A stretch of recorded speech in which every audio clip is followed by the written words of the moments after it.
Good evening dear students. स्वागत है आपका एसकेएस नर्सिंग एकेडमी की ऑनलाइन क्लासेज में। स्टूडेंट्स, आप लोगों को अभी पता है कि राजस्थान सीएचओ का जो एग्ज़ाम है उसकी डेट डिक्लेयर हो चुकी है और एडमिट कार्ड भी आ गए। तो जो राजस्थान सीएचओ का एग्ज़ाम है या जो सीएचओ का एग्ज़ाम है उसका जब एग्ज़ाम का पैटर्न की बात करें या सिलेबस की बात करें तो इसके अंदर जो कम्युनिटी हेल्थ नर्सिंग का पोर्शन है वो मोस्ट वेटेज वाला सब्जेक्ट होता है। मीन्स सीएचओ के एग्ज़ाम के अंदर जो नेशनल हेल्थ प्रोग्राम है सेंट्रल गवर्नमेंट के द्वारा या स्टेट गवर्नमेंट के द्वारा जो नेशनल हेल्थ प्रोग्राम चलाए जाते हैं उनसे रिलेटेड काफ़ी क्वेश्चंस सीएचओ के एग्ज़ाम के अंदर पूछे जाते हैं। तो आज की क्लास में हम जो नेशनल हेल्थ प्रोग्राम है उनसे रिलेटेड जो इम्पोर्टेंट क्वेश्चन बनते हैं उनके बारे में डिस्कस करेंगे, ताकि एग्ज़ाम से पहले अपन जो जितने भी नेशनल हेल्थ प्रोग्राम है उनका क्विक रिव्यू कर लें और एग्ज़ाम के अंदर इनसे जो भी क्वेश्चन आएंगे उनको आसानी से सॉल्व आउट कर पाएंगे।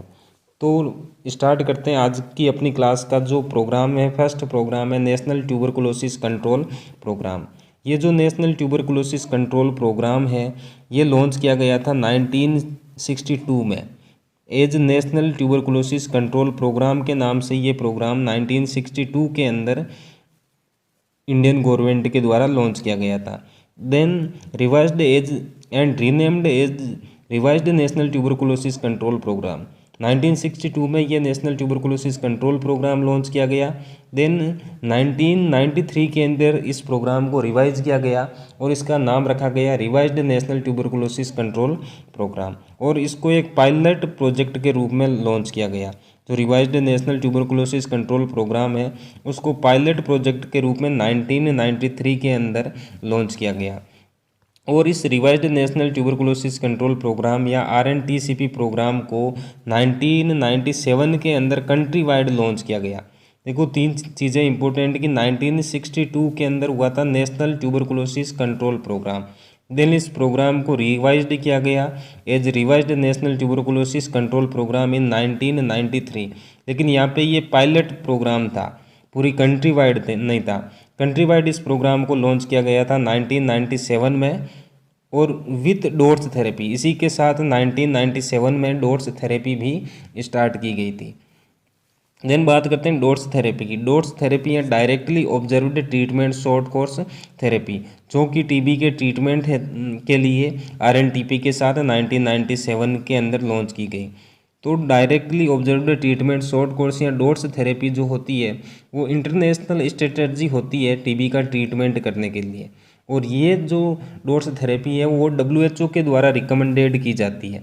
WHO रिकमेंडेड थेरेपी है टीबी का ट्रीटमेंट करने के लिए। और इम्पोर्टेंट चीज़ है कि इस थेरेपी को डेवलप किया था, ये जो डोट्स थेरेपी है इसको डेवलप किया था कार्ल स्टाइबलो ने। कार्ल स्टाइबलो के द्वारा ये थेरेपी डेवलप की गई और आज WHO टीबी के ट्रीटमेंट के लिए इसी थेरेपी को रिकमेंडेड करता है। Then DOTS plus therapy. अगर जब अपन डिटेल से डोट्स थेरेपी पढ़ते हैं तो वहाँ पे अपन स्टडी करते हैं कि टीबी के जो category first and category second के केस होते हैं, मीन्स जो न्यू केस होते हैं उनको अपन कैटेगरी फर्स्ट के अंदर रखते हैं और जो रिलैप्स फेलियर या डिफ़ॉल्ट वाले केस होते हैं उनको कैटेगरी सेकंड के अंदर रखते हैं। इन category first and category second वाले पेशेंट का ट्रीटमेंट डोट्स थेरेपी से किया जाता है। अगर किसी पेशेंट को अपन डोट्स थेरेपी से ट्रीट करते हैं लेकिन वो पूरी तरह से क्योर नहीं हो पाता, टीबी उसकी ठीक नहीं होती, तो इस टाइप की टीबी को फिर अपन बोलते हैं MDR टीबी या मल्टी ड्रग रेसिस्टेंस टीबी, जो डोट्स थेरेपी से ठीक नहीं होती।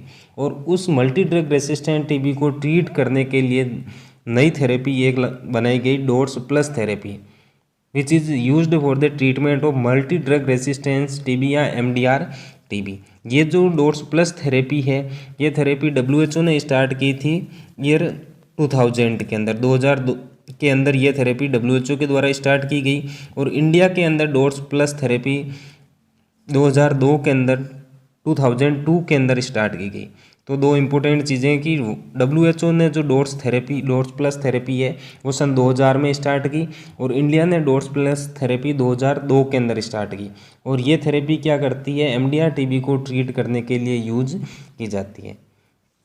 इसके बाद क्या हुआ, एक नया प्रोग्राम है, इसी प्रोग्राम के अंदर कुछ चेंजेज हुए जिसको अपन बोलते हैं national tuberculosis elimination programme NTEP। तो जो अपनी 1 जनवरी 2020 था, 1 जनवरी 2020 को the revised national tuberculosis control programme या RNTCP was renamed as national tuberculosis elimination programme. It means कि जो अभी तक अपन सुनते आए हैं revised national tuberculosis control programme RNTCP, इसको 1 जनवरी 2020 को रीनेम करके इसका नेम चेंज कर दिया गया नेशनल ट्यूबरकुलोसिस एलिमिनेशन प्रोग्राम। ये इंपॉर्टेंट चीज़ है, इससे क्वेश्चन पूछा जा सकता है कि जो RNTCP है उसको करंट के अंदर हम NTEP national tuberculosis elimination programme के नाम से जानते हैं। और ये चेंज कब किया गया? 1 जनवरी 2020 को। एंड इस प्रोग्राम का जो गोल है वो गोल ये रखा है कि to eliminate the TB by the year 2025। 2025 तक TB को पूरी इंडिया से एलिमिनेट करना है, पूरी तरह से TB को ख़त्म करने के लिए ये नया प्रोग्राम बनाया गया नेशनल ट्यूबरकुलोसिस एलिमिनेशन प्रोग्राम। तो इस तरह से ये कुछ इंपॉर्टेंट चीज़ें थी नेशनल ट्यूबरकुलोसिस कंट्रोल प्रोग्राम के बारे में। इसकी हिस्ट्री, कब स्टार्ट किया गया, कब रिवाइज किया गया, इसके अंदर कौन सी थेरेपी दी जाती है, और करंट के अंदर इस प्रोग्राम किस नेम से जाना जाता है, और क्या उसने प्रोग्राम के गोल से सेटअप किए गए। उसके बाद इम्पोर्टेंट प्रोग्राम अपन डिस्कस करते हैं नेशनल एड्स कंट्रोल प्रोग्राम। तो सबसे पहले कुछ इंपॉर्टेंट चीज़ें देखते हैं। First case of AIDS detected in world in 1981। World का जो फर्स्ट HIV एड्स का केस था वो डिटेक्ट हुआ था 1981 के अंदर, और ये केस डिटेक्ट हुआ था USA के अंदर। उसके बाद first case of AIDS detected in India in May 1986। India का जो फर्स्ट HIV का केस था वो अपने को मिला था मई 1986 के अंदर, और ये मिला था इंडिया में चेन्नई के अंदर। इसके बाद about 3 million peoples in India at present are estimated to be living with HIV AIDS aged between 18 to 49 year. Means अभी करंट के स्टेटिक्स के अनुसार इंडिया के अंदर लगभग 3 मिलियन पीपल्स ऐसे हैं जो एड्स से सफर्ड है, और इन लोगों की जो एज है वो 18 से 49 ईयर के बीच जो ये एज ग्रुप है, इस एज ग्रुप के ये 3 मिलियन पीपल है जो एड्स से इन्फेक्टेड है। देन इस एड्स कंट्रोल प्रोग्राम को स्टेप बाय स्टेप लॉन्च किया गया था। फर्स्ट ये प्रोग्राम लॉन्च किया गया था 1987 के अंदर, developed with the assistance of WHO and world bank. इसकी जो फेज फर्स्ट है नेशनल एड्स कंट्रोल प्रोग्राम को अपन अलग अलग फेज के अंदर स्टडी करते हैं, तो इसकी जो फर्स्ट फेज है वो लॉन्च की गई थी 1987 में। और किसके द्वारा लॉन्च की गई थी? तो इसकी में हेल्प थी WHO के द्वारा और वर्ल्ड बैंक की हेल्प के द्वारा ये प्रोग्राम इंडिया के अंदर स्टार्ट किया गया था। देन लॉन्च किया गया, लेकिन इम्प्लीमेंट एक्चुअली इसका इम्प्लीमेंटेशन हुआ था इम्प्लीमेंटेड फ्रॉम सितंबर 1992। लॉन्च तो 1987 के अंदर कर दिया, पास कर दिया गया, लेकिन इम्प्लीमेंट किया गया सितंबर 1992, और ड्यूरेशन थी 5 ईयर की, सितंबर 1997 तक। उसके बाद फर्दर इस प्रोग्राम को एक्सटेंड कर दिया गया मार्च 1990 तक। तो कुल मिला के इस जो फेज फर्स्ट थी उसकी ड्यूरेशन हो गई 1992 टू 1999। 7 साल तक ये एड्स कंट्रोल प्रोग्राम की फेज फर्स्ट चली थी। In 1992 national AIDS control organisation was established. इसी फेज के अंतर्गत 1992 के अंदर national AIDS control organisation establish किया गया इंडिया के अंदर। नेशनल एड्स कंट्रोल ऑर्गेनाइजेशन, या जिसको अपन लिखते हैं NACO नाको, तो इसकी स्थापना की गई थी 1992 में। नाको क्या है? एक सेपरेट विंग है जो क्या करती है, नेशनल एड्स कंट्रोल प्रोग्राम के अंदर जितनी भी एक्टिविटी होती है, इन्फॉर्मेशन, एजुकेशन, कम्युनिकेशन, या लोगों को जो भी एड्स से प्रोटेक्टिव डिवाइस है जैसे कॉन्डोम डिस्ट्रीब्यूट करना, लोगों को हेल्थ एजुकेशन देना, वो सारी एक्टिविटीज़ नाको के द्वारा, नेशनल एड्स कंट्रोल ऑर्गेनाइजेशन के द्वारा ऑर्गेनाइज एंड मॉनिटर की जाती है। इसके बाद इस प्रोग्राम की फेज सेकंड के बारे में बात करते हैं। नेशनल एड्स कंट्रोल प्रोग्राम की फेज सेकंड। फेज सेकंड की जो ड्यूरेशन थी वो थी फ्रॉम अप्रैल 1999 टू अप्रैल 2007। अपन ने पढ़ा था फेज फर्स्ट की ड्यूरेशन थी मार्च 1990 तक। उसके बाद अप्रैल 1999 से फेज सेकंड स्टार्ट हो जाती है जिसकी ड्यूरेशन चली थी 2007 तक। देन ये जो प्रोग्राम था फेज़ सेकंड थी वो 100% सेंट्रली स्पॉन्सर्ड स्कीम थी। फेज़ फर्स्ट के अंदर WHO की हेल्प मिली थी अपने को, वर्ल्ड बैंक की हेल्प थी, लेकिन जो फेज़ सेकंड थी वो पूरी सेंट्रल गवर्नमेंट के द्वारा स्पॉन्सर की गई। And computerised management system to programme, इस प्रोग्राम को मैनेज करने के लिए, चलाने के लिए कंप्यूटराइज्ड सिस्टम स्टार्ट किया गया फेज़ सेकंड के अंदर। Then family health awareness campaign चलाया गया इस प्रोग्राम के अंदर। और रेडियो पर एक प्रोग्राम चलाया गया जियो और जीने दो का, लोगों को एड्स से बचने के लिए, प्रिवेंशन करने के लिए, अवेयर करने के लिए नेशनल एड्स कंट्रोल प्रोग्राम के द्वारा रेडियो पे एक प्रोग्राम चलाया जाता था जियो और जीने दो, और ये प्रोग्राम चलाया गया था फेज सेकंड के अंदर।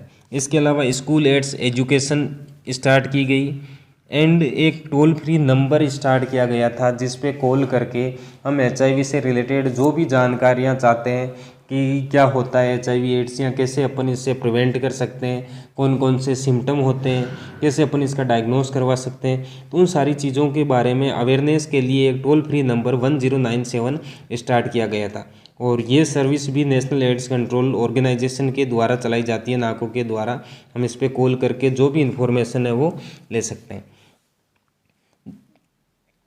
देन इसके साथ ही इस फेज सेकंड के अंदर डिसाइड किया गया कि हर 1 दिसंबर को नेशनल एड्स डे सेलिब्रेट किया जाएगा। तो तब से अपन हर 1 दिसंबर को नेशनल एड्स डे का सेलिब्रेशन करते हैं। इसके अलावा nevirapine single dose to mother and child has been started from 1 October 2001। सन 2001 के 1 अक्टूबर से ये स्टार्ट किया गया कि जो मदर है इन्फेक्टेड, उसको और उसके चाइल्ड को नेविरापाइन की सिंगल डोज दी जाती है ताकि ये मदर टू चाइल्ड के अंदर HIV के ट्रांसमिशन को प्रिवेंट करता है।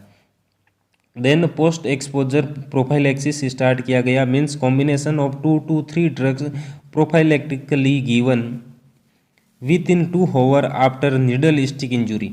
अगर किसी हेल्थ वर्कर के नीडल स्टिक इंजरी हो जाती है हॉस्पिटल में, तो एक्सपोज होने के 2 घंटे के अंदर अंदर 2 to 3 जो एंटी रेट्रोवायरल ड्रग है उसको प्रोफाइलैक्टिकली दिया जाता है ताकि उसके अंदर HIV डेवलप होने की रिस्क को मिनिमाइज किया जा सके, कम किया जा सके। इसके बाद हम बात करते हैं इसकी फेज़ थर्ड के बारे में। फेज़ थर्ड की जो ड्यूरेशन थी वो रखी गई थी 2007 to 2011।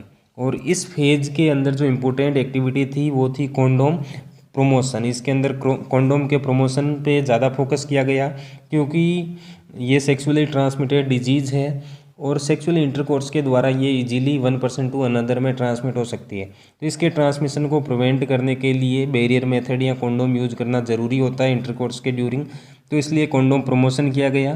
Then prevention of parent to child transmission, parent से अगर पेरेंट्स को HIV है तो वो नेक्स्ट जनरेशन में ट्रांसमिट ना हो, इसके लिए prevention of parent to child transmission ये कैंपेन चलाया गया, प्रोग्राम स्टार्ट किया गया इस फेज थर्ड के अंदर 2002 में।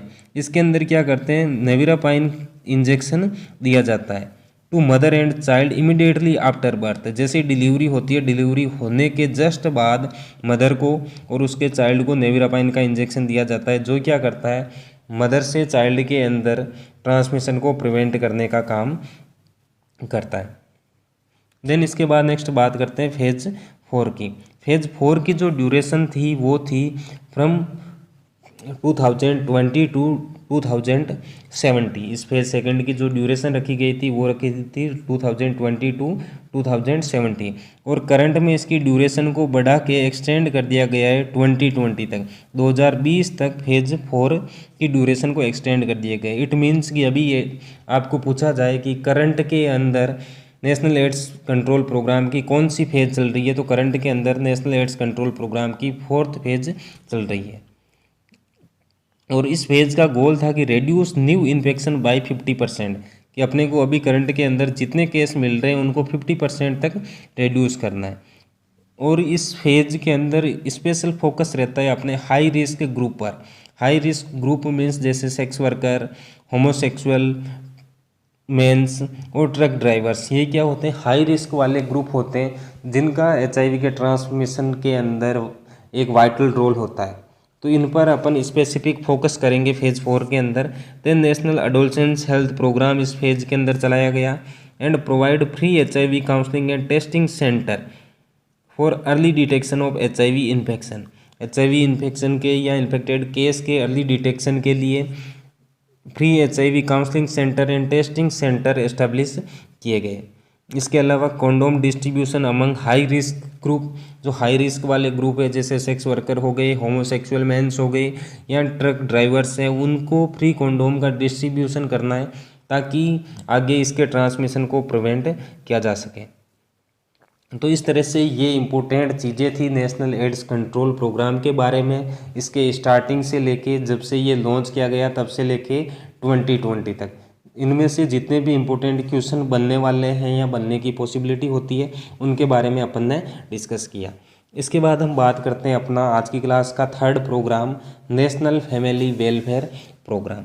National family welfare programme launch किया गया था, लॉन्च इन 1952 इंडिया गवर्नमेंट के द्वारा लॉन्च किया गया। एंड इंडिया वर्ल्ड की फर्स्ट कंट्री है जिसने सबसे पहले national family planning programme launch किया गया। वर्ल्ड के अंदर 1952 तक कोई भी ऐसी कंट्री नहीं थी जहाँ पे फैमिली प्लानिंग से रिलेटेड कोई रूल्स या प्रोग्राम इम्प्लीमेंट किया गया हो। सबसे पहले इंडियन गवर्नमेंट ने 1952 के अंदर national family planning programme launch किया गया और ये प्रोग्राम 100% सेंट्रल गवर्नमेंट के द्वारा स्पॉन्सर्ड प्रोग्राम था।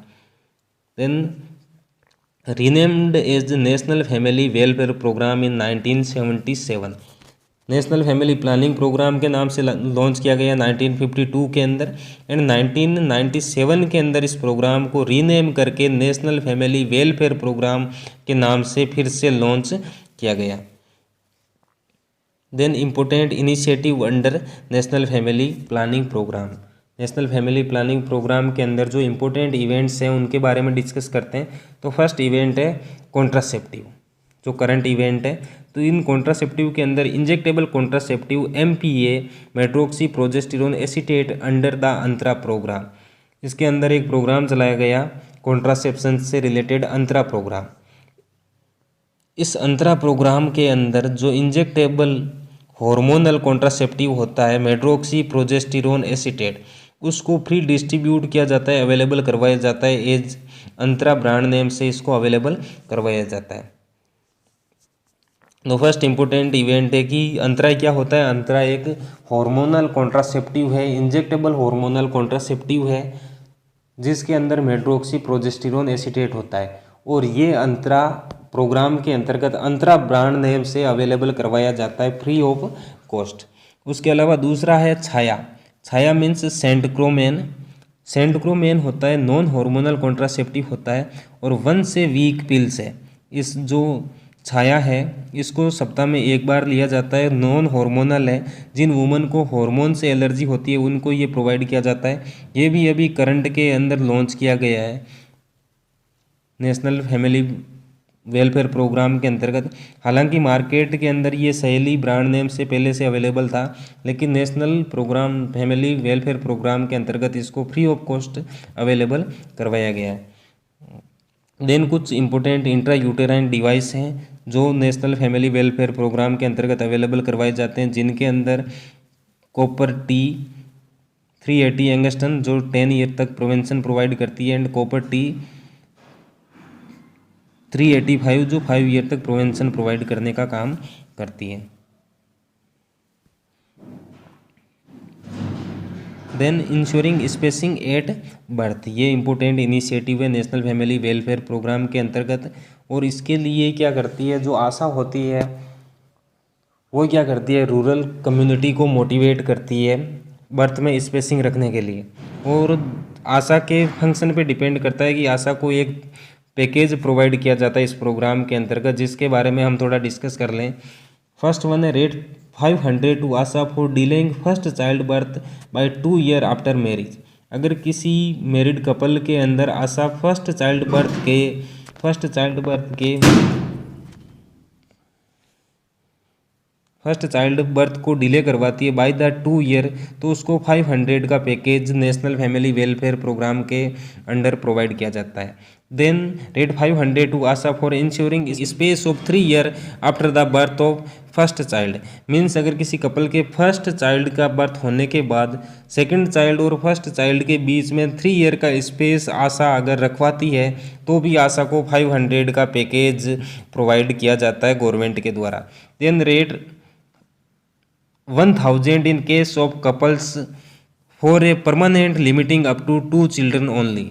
अगर आशा की एजुकेशन से, आशा के मोटिवेशन से कोई कपल 2 चाइल्ड के बर्थ होने के बाद परमानेंट कॉन्ट्रासेप्टिव मेथड अडॉप्ट कर लेता है तो उस कंडीशन में गवर्नमेंट के द्वारा आशा को 1000 रुपीज़ प्रोवाइड करवाए जाते हैं। तो इस तरह से ये आशा का पैकेज होता है कि फर्स्ट चाइल्ड को 3 साल तक डिले करने के लिए 500 रुपये, देन फर्स्ट एंड सेकंड के बीच में 3 साल का स्पेस देने पर 500 रुपये, और 2 चाइल्ड के बाद परमानेंट अगर कॉन्ट्रासेप्टिव अपनाने के लिए वो किसी को मोटिवेट करती है तो आशा को 1000 रुपये का पैकेज इस प्रोग्राम के अंडर प्रोवाइड किया जाता है।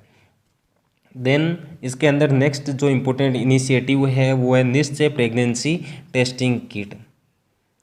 ये home based pregnancy testing kit होता है जो NRHM के अंतर्गत 2008 के अंदर लॉन्च किया गया, जो अपने मार्केट के अंदर प्रेगनेंसी टेस्ट किट अवेलेबल होते हैं, जैसे अपन पढ़ते हैं प्रेगा न्यूज़ या दूसरे जितने भी होते हैं HCG टेस्टिंग कार्ड होते हैं, वो मार्केट में अपने को कॉस्ट पे करके परचेज करने होते हैं। लेकिन इसी कार्ड को जो HCG टेस्टिंग कार्ड है इसको फ्री ऑफ कॉस्ट अवेलेबल करवाया गया नेशनल हेल्थ मिशन के अंतर्गत 2008 में, और इस कार्ड का नाम रखा गया निश्चय प्रेगनेंसी टेस्टिंग किट।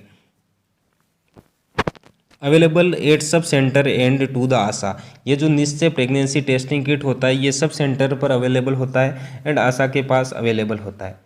तो इस तरह से ये इम्पोर्टेंट इवेंट्स थे, इम्पोर्टेंट इनिशिएटिव थे जो नेशनल फैमिली वेलफेयर प्रोग्राम के अंतर्गत चलाए गए, और इनमें सारे जो जितने भी करंट के अंदर इम्पोर्टेंट इनिशिएटिव है या एक्टिविटीज़ है उनको अपन ने डिस्कस किया, ताकि आपको आने वाले अपकमिंग जितने भी एग्ज़ाम हैं उनके अंदर मैक्सिमम बेनिफिट मिल सके। तो इस तरह से आज की क्लास में हमने 3 important programme, national tuberculosis control programme, national family planning programme and national AIDS control programme के बारे में डिस्कस किया। इसके बाद जितने भी रिमेनिंग जो प्रोग्राम है इम्पोर्टेंट उनको अपन नेक्स्ट क्लास के अंदर डिस्कस करेंगे।